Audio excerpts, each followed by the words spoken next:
بسم اللہ الرحمن الرحیم۔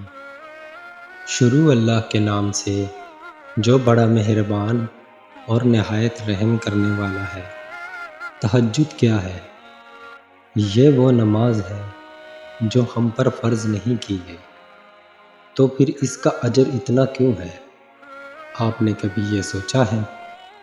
اس کا اجر اس لیے ہے کیونکہ اس کا پیغام نہیں آتا، اس کے لیے خود اٹھا جاتا ہے۔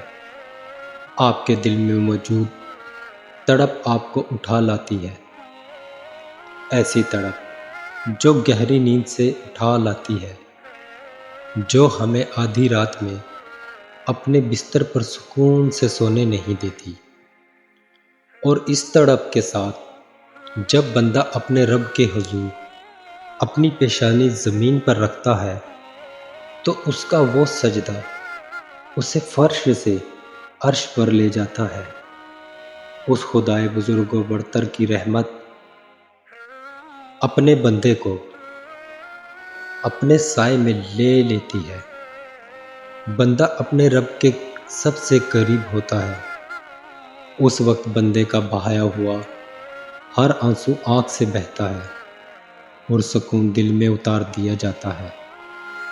ہر تکلیف ہوا میں کھو سی جاتی ہے۔ اس وقت رب اتنا قریب محسوس ہوتا ہے کہ لگتا ہے بس وہ ہمیں ہی سن رہا ہے۔ وہ ہمارے اندر ایک ایسا یقین پیدا کر دیتا ہے کہ اس نے ہماری مانگی ہر دعا کو قبول کر لیا ہے اور ہماری ہر خواہش کو صحیح وقت پر پورا کر دے گا۔ تہجد کا وقت خدا کی محبت کا عروج ہوتا ہے۔ تہجد بہت خاص ہوتی ہے۔ تہجد کی طاقت جب رات کے آخری پہر اللہ تمہیں خود چنتا ہے تہجد پڑھنے کے لیے، تو پھر سوچو وہ تمہیں خالی ہاتھ کیسے لوٹائے گا۔ اس لیے جب بھی رات کے آخری پہر آنکھ کھلے تو اسے بے وجہ مت سمجھ لینا۔ اس کا مطلب اللہ تم سے تہجد میں ملاقات کرنا چاہتا ہے۔